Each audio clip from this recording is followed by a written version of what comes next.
ఆ రోజు నుంచి ఈ రోజు వరకు ప్రయత్నిస్తున్నాను. వాడు నాతో మాట్లాడటం లేదమ్మా.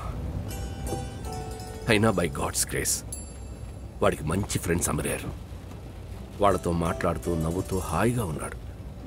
అది చూసి నేను సంతోషించాను. కానీ ఇప్పుడు వాడితోనూ గొడవ పడ్డాడు.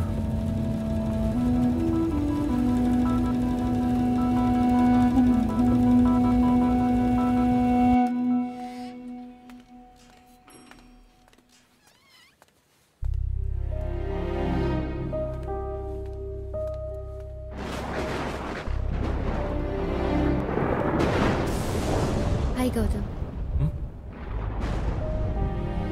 హాయ్. పెళ్ళికి వెళ్ళాను, మీరు రాలేదు. నేనెందుకు రావాలి అక్కడికి? మీ మధ్య గొడవ ఏంటో అడగడానికి రాలేదు. బట్ క్లోజ్ ఫ్రెండ్స్ వెడ్డింగ్కి వచ్చుంటే బాగుండేది. ఆ పెళ్లి వల్లేగా ఇదంతా. నేను ముందే అన్నాను రే మీరు పెళ్లి చేసుకొని సెటిల్ అయిపోతారని.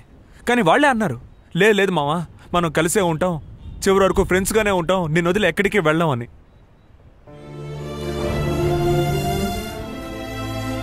వెళ్ళిపోయారు.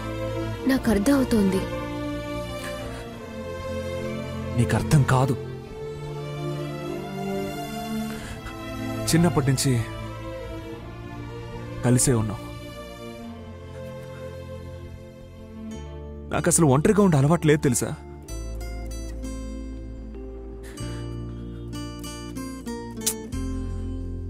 పెళ్ళైతే ఏంటి, ఇదే ఊళ్ళోనేగా ఉన్నారు. ఎప్పటిలాగే మీరు కలిసి ఉండొచ్చుగా. ఎప్పుడైతే వాళ్ళ జీవితాలు ముఖ్యం అనుకుని వెళ్ళిపోయారో అప్పుడే వాళ్ళు నాకు వద్దనుకున్నాను. వీళ్ళేంటి ఇన్నేళ్లుగా నేను మా నాన్నతోనే మాట్లాడడం లేదు, ఆయన్నే క్షమించలేదు.